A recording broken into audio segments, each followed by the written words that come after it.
It is my absolute pleasure to introduce our preacher for the day.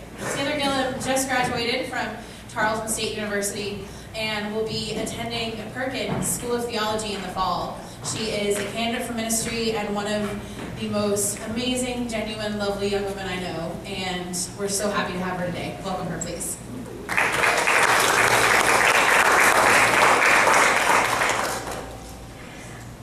Growing up, I was one of those kids who looked forward to Sundays because it was my chance to go to church and Sunday school, and I absolutely couldn't wait for that day when I could join the youth program and choir along with Tim.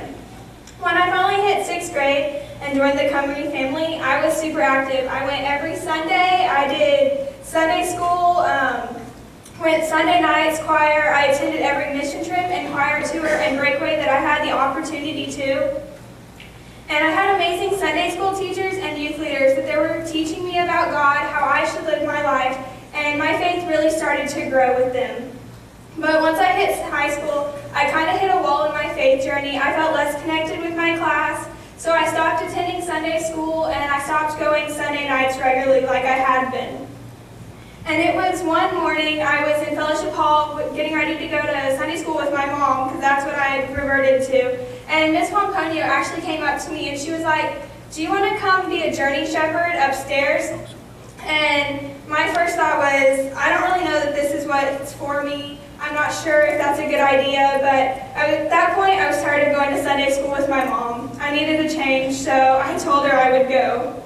And once I got up here, I was assigned to a group of kids that were entering kindergarten.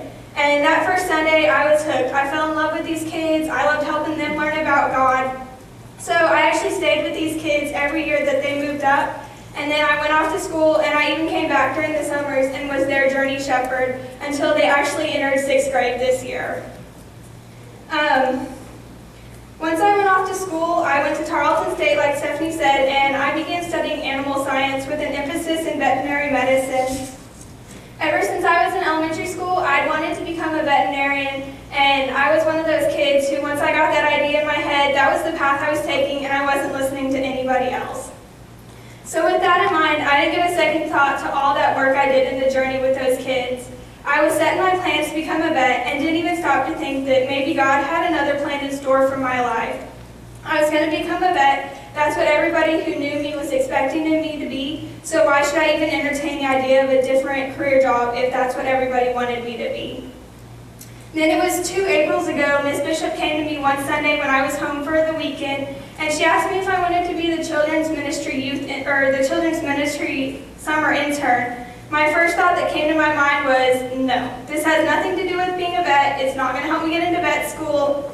I need to be working at a vet, not in children's ministry. But as I began to think more about this opportunity that had been laid before me, still not realizing that maybe God was trying to reveal his hand to me, I decided that I would go for it and I would be the intern. That summer, I worked with Miss Bishop and Lori. I prepared Sunday school lessons, I helped out with camps, and I even had the opportunity to plan my own summer camp. I learned so much from Miss Bishop and Lori over the summer, but I was still under that mindset that this was just a summer job and I would be back at Tarleton studying to become a vet in a few short months. It wasn't until I attended Bridgeport camp and I worked with not only my company kids, but kids from all over our conference, that I began to realize that maybe my plans were not God's plans for my life. One night, it was our last night of worship. We were up on the hill watching the sunset behind the cross, singing hymns and taking communion. It was that moment when I finally started to listen to what God had been trying to tell me for years through being a journey shepherd, as well as the internship that I was currently holding. I began to consider the possibility that maybe vet school was not where my life was supposed to go, that maybe I was supposed to go into the ministry. After that summer, I went back to school, and I had a lot of stuff to be thinking about, and I had some huge decisions that I had to make in the near future. I was still really hesitant in the plan. Going to seminary would mean that I would be throwing away what I had been studying at school for 2 years, and that I would be giving up what I thought was my dream job.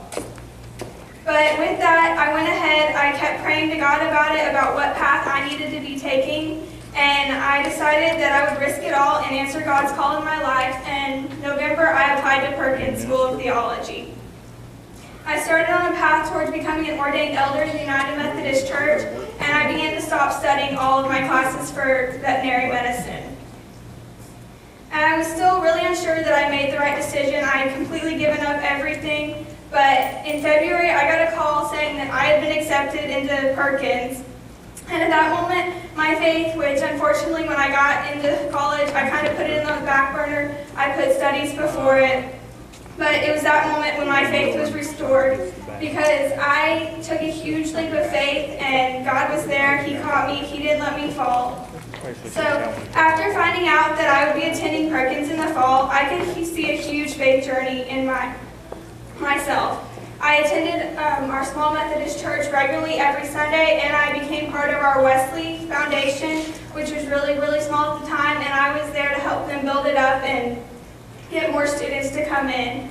Getting reconnected with my Methodist roots, again, was one of the best choices I made since starting college, which when I started college, my faith journey hit that wall again. I felt like no matter what I was doing, it never seemed to grow stronger until I made that effort and got involved. At one of our last Wesley services, I actually had the opportunity to give the message, and again, my hesitation came right back. I was so scared that I wasn't going to know what to say. It was something new that I had never done before, and quite frankly, I was terrified of speaking in front of our small, 5 people Wesley. But I got the topic, and it was actually music and its impact in worship, which was awesome. Once I got that, ideas started coming to my mind, because being a Custer Road kid, worship is a huge thing here, and music is a huge part of our worship, and going on all my choir tours, that was a huge part of my faith journey. So my fear of not knowing what to say quickly disappeared, but my fear of speaking in front of everybody was still there. But I got up to give my sermon, and once I got up there, it was like I had done it every single day. The fear was gone, and I gave my sermon like I was talking to a friend. God continues to surprise me in the plans He has for me. In a few weeks, I'll be starting at Perkins School of Theology, studying my Master of Divinity degree, and I'll also be the new youth intern out at Rockwall United Methodist Church. God has called each of us to something, and it's up to us to decide if we are willing to listen to that call that will change our lives and the lives of the people that we are ministering to. This call never goes away.